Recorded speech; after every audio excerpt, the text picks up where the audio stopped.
The following podcast is going to contain spoilers, along with me, just a regular guy, talking about all the things I love, such as comics, movies, television, music, and books. So yeah, proceed at your own risk.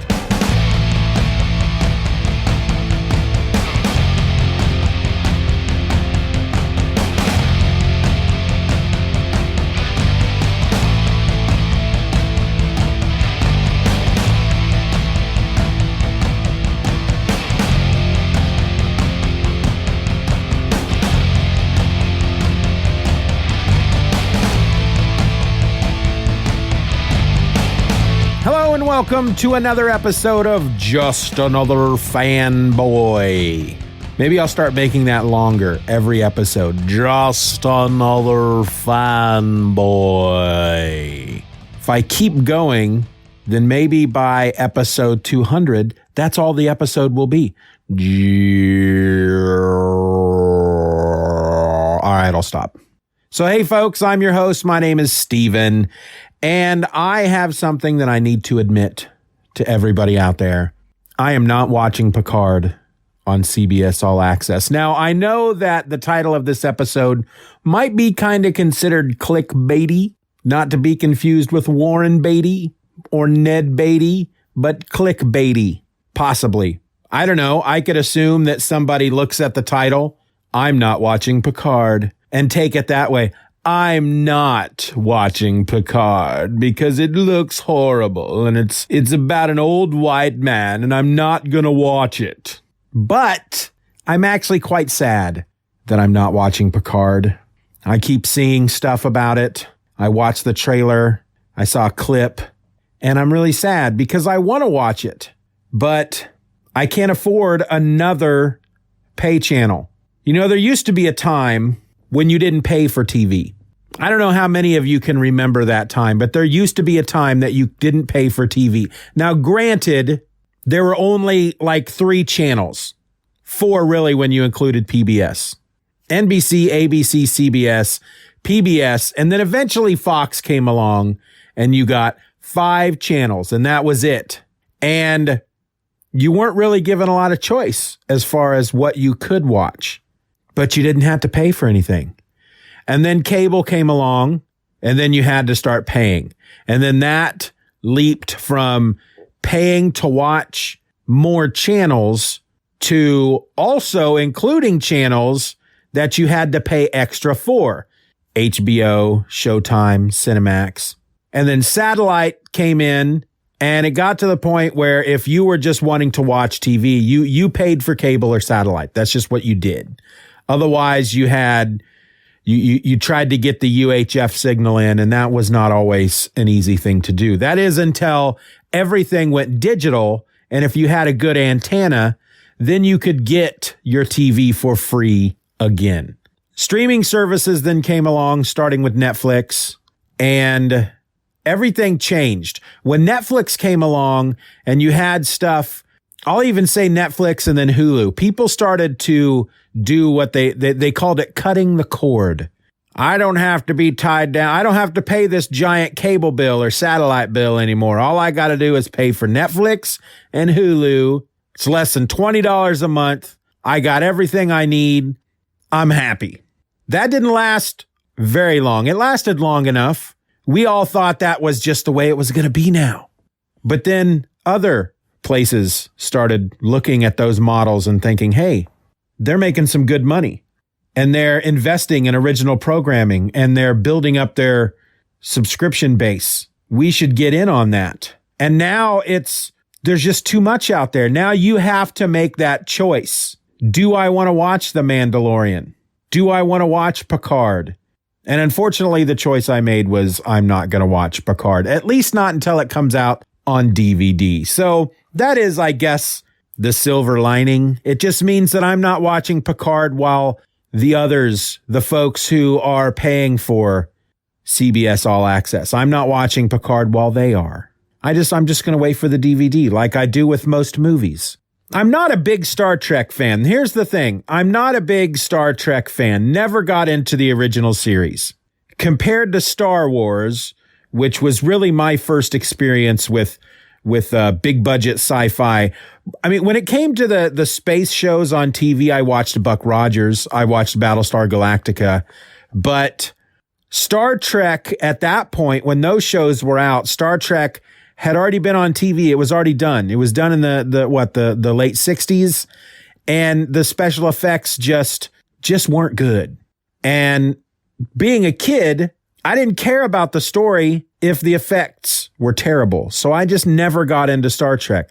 Now, the movies started coming out. I remember my dad taking us to see Star Trek, the original motion picture, and I don't remember anything about it.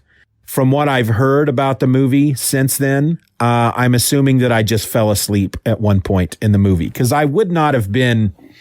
I was not even a teenager when that movie hit the theaters. The other Star Trek original series movies came out, and I watched them and I enjoyed them, but I never went back to watch the TV show.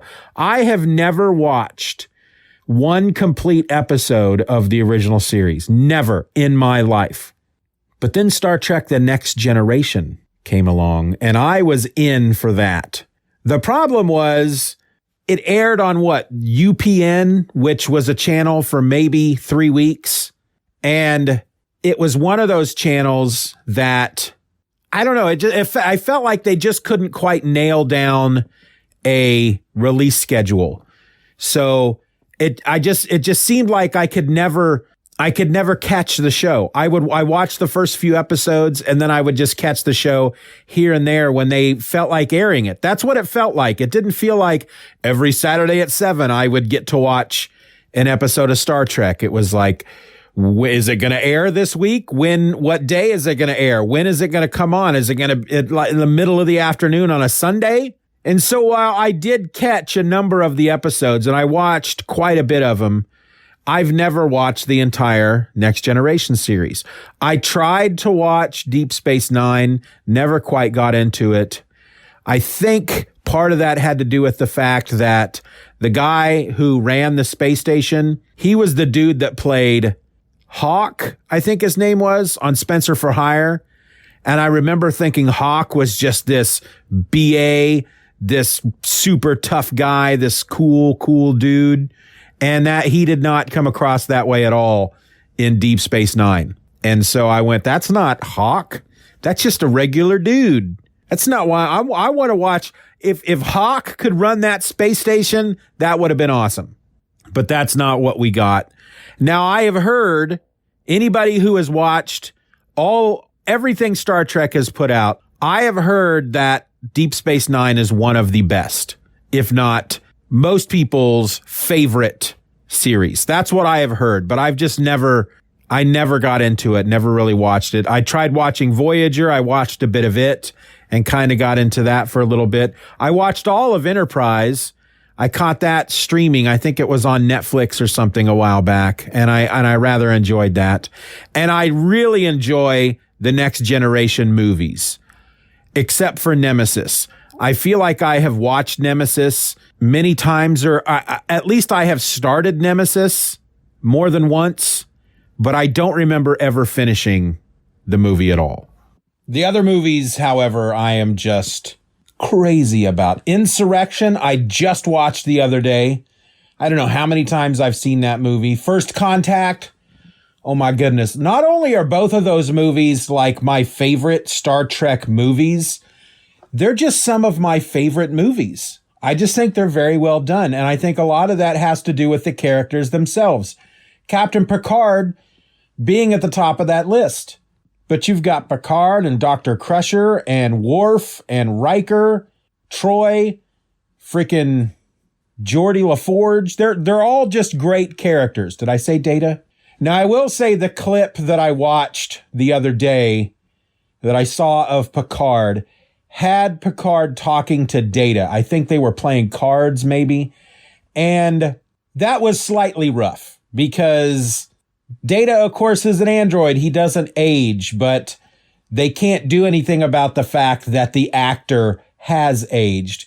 You know, there's a line in Insurrection where Data is talking to this boy and he says something to the effect of, you know, as a child, your body is in constant flux. You're always growing. Your dimensions change from one moment to the next. He's like, my right leg was so many inches long when I was created. It's so many inches long now, and it will be so many inches long when I'm taken offline. I never change. I will look, my dimensions will be exactly the same until I am, destroyed or something. And I like that, but you make a show now that's 20, 30 years later. The actor is 20, 30 years older. He's not going to look the same. Data is not going to look the same. What was the line they used in Grosse Point Blank? She's talking about going back to her high school reunion, the main character's secretary. And she says, it's like as if everyone had swelled. And that's what people do. They swell as they get older. And unfortunately, the guy that plays Data, I can't remember his name off the top of my head. He's swelled just a bit. His face is a little more swelled than it was. So that was, I loved it. I loved the clip. I was very excited to see Data on the clip. And I really wasn't taken out of it because he didn't look the same, but there was that little nagging feeling in the back of my head. It's like, oh, well, apparently, Data, you do change over the years because you obviously had. But how else are they going to do that, right? They don't have a lot of choice. They can either say, well, good Lord, the guy changed during the show. He didn't look the same from season 1 to the last season and then on into the movies. It's going to happen. And they have to ask themselves, we really would like to bring Data back for this scene. We think it would be a great scene that the writers have put together, but he doesn't look exactly like he did when he was on the show, and he's an android, and he has to be exactly the same. So maybe we shouldn't do it. So I'm not nitpicking here. I'm not saying don't watch the show because of that. I just found it, I don't know, not funny, maybe funny, slightly interesting. But Patrick Stewart, I just really like Patrick Stewart. I remember him from... I'm pretty sure he was in Excalibur, which is a movie that I should just absolutely love. But the last time I watched it, I was like, oh, I don't remember anything about it. I just remember being in high school, late high school, my senior year. So we're talking the end of the decade, the end of the 80s. And I'm watching it with a buddy of mine, and I rented it. Hadn't seen it since for years, because it was like early 80s when that came out. So it's probably 6, 7, 8 years later. And I remember really enjoying it. And I talked my buddy into renting it, and we watched it, and I was like, oh, yeah, that's not as good as I remember. Matter of fact, I kind of remember falling asleep at one point during it. Don't remember anything else about it except for the armor being really shiny, like super shiny. Very 80s shiny, overwhelmingly shiny. But I'm pretty sure that Patrick Stewart was in that. But I really like him. Patrick Stewart. I've not read ever anything about him that was bad. And love the character of Picard. So I'm really sad that I'm not watching the show. There's a lot of stuff out there. There's just too much stuff. There's just too much stuff. Very little time. Very little money. We can't do it all, folks. We have to eventually reach a certain point in our lives where we realize you just can't do it all. You have a choice to make in your life. You have to prioritize things in your life. And there are certain things that will take precedence in your life. For me, of course, it's family. Now, that's not the same as it was 30 years ago when I was playing in a band. Rockin' and rollin', well, less than 30 years ago. I just found out the other day that next year, 2021, will have been 30 years since I was in the band Trinity X. Now, if you don't follow me on Twitter, I've been one of the guys in Trinity X, Derek, he was the bass player and the singer. And he pretty much wrote everything. He would come to practice and he'd say, here's a song I'm working on. And he'd play it out on his bass, or he might pick up Paul. He was the guitar player. He might pick up Paul's guitar and say, here's what I'm thinking. Here's a verse and a chorus. And then of course we would make it our own. He didn't direct us. Here's the beat that I want you to play.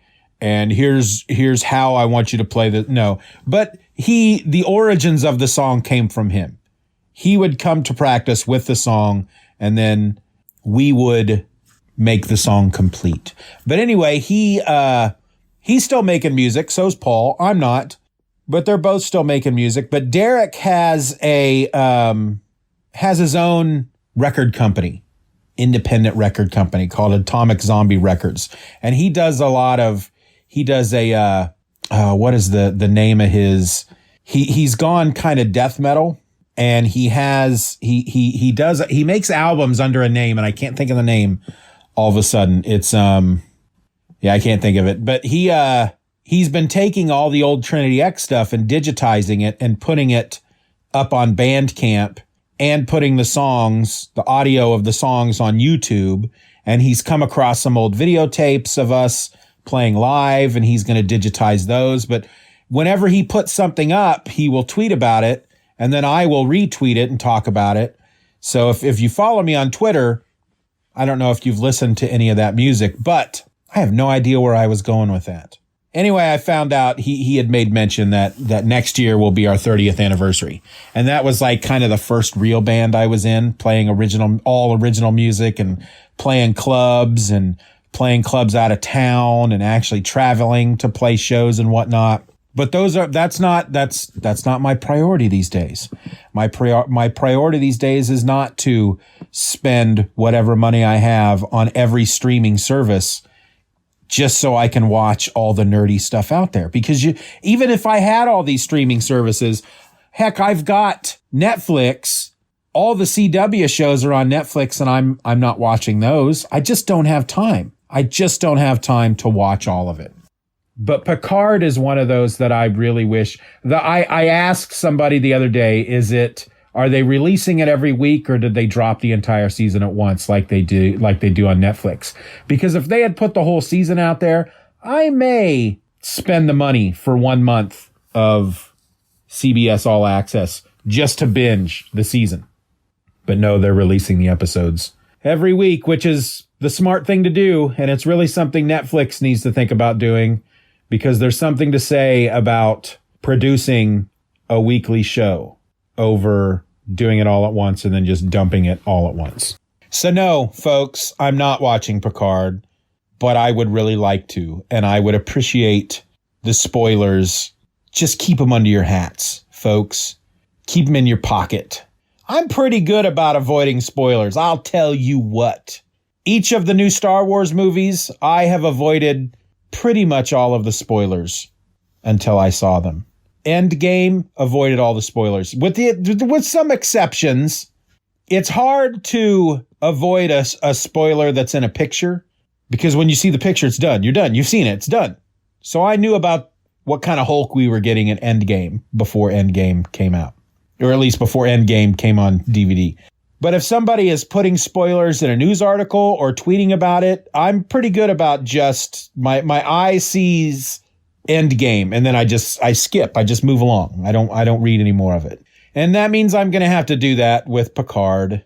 I have been reading about the show as we have been leading up to the first episode release. So I do know that Borg lady is in it. I wasn't really watching Star Trek The Next Generation at that point. Haven't seen a lot of those episodes, so I'm not really quite 100% on who she is. I should probably sit down and start and finish watching, fully watch all of Next Generation, because I think it's on Netflix. Here's the problem, however. I've got this thing where I can't, if I wasn't really into a show or a movie when it first came out, I can't go back and watch it if the special effects or the fashion or whatever doesn't hold up today. And while I did start off watching Next Generation when it came out, as I said, I couldn't watch all the episodes. And when I would watch the episodes, it would happen so sporadically that I was more into the movies. And so, for example, when I watched First Contact, and I've watched it a number of times, when I will watch like the behind the scenes special features on the DVD, and they'll make reference to the Borg when they were on the TV show, and they will show the Borg on the TV show. It's like dudes in black spandex with little pieces of metal, it like glued to them. It looks nothing like the way they look in the movie. And I have a hard time with that. I just do. I go back and I watch something like that and I think that's not the way the Borg look. That looks like something, compared to the movie, it looks like something that somebody put together in their basement. That's not even at the level of what cosplay is these days. And so I have a really hard time going back and enjoying that stuff. However, last year I did start to watch Next Generation from the beginning, and I was somewhat getting into it. So maybe I'll get back to it, because at this point I am very invested in those characters. I do really like those characters quite a bit. And in many ways, that's kind of all you need. So I hope you're watching Picard. I hope you're enjoying it. I have a feeling it's going to be great. I'm hearing great things just from folks who have watched the first episode. I tell you, every few years, I just say to myself, it's just a good time to be a geek. It's a wonderful time to be a geek. There's so much great stuff out there. And as the years have gone by, every year it just gets better and better. We're going to get a Lord of the Rings show on Amazon. We're going to get a Wheel of Time show on Amazon. That's some amazing stuff. And you know it's going to be good. Well, I hope it's going to be good. Better be good. I have confidence. I have hope that they will be good. I don't know how many episodes are in this season of Picard. I don't know how long I have to wait until the DVD comes out. I feel like because they have the show Star Trek Discovery on there, and regardless of the fact that it's a streaming service, I feel like because it's a streaming service that is now run by a network that's been around since the dawn of TV, that they're still treating it as they would on TV. So they're doing, on Netflix, it's like you get maybe 10, 15 episodes if you're lucky. I don't know. I feel there's probably going to be 20 episodes. We're probably not going to get a DVD until a week or two before the next season starts, but I'll keep an eye out for it, and I'll get it from my library. Aren't libraries wonderful things? If anybody ever tells you that we don't need libraries anymore because we have the internet, don't stop being friends with them. Just shun them like the Amish, because we need libraries. The world, the country, the world needs good libraries. And I'm thankful to have a library card to an excellent library, the Lawrence Public Library in Lawrence, Kansas. Y'all rock. I don't know what else there is to say, so I'm going to wrap it up and tell you that my name is Steven, and I'm just another fanboy. Be nice to each other, folks. If you do run into somebody who tells you we don't need libraries, you know what? Still be nice to them. Forget what I said. Everybody, just be nice to everybody. That's just the way we should live our lives. Bye. Just Another Fanboy is a presentation of the Stephen or Else podcast. Questions and comments can be directed to feedback@stephenorelse.com. You can support the show for as little as $1 a month at patreon.com/StephenROr and get instant access to the My Other podcast, a weekly show about whatever crawls its way into my tiny little mind just moments before I tap record. You can find me on the World Wide Web at stephenorelse.com, or find me on Twitter and Instagram by searching for @StephenOrElse. I also encourage you to subscribe to the show, leave us a 5-star review, and share this episode with a friend. Just Another Fanboy is a proud member of the Comics Podcast Network. You can find that over at comicspodcasts.com. All links will be in the show notes.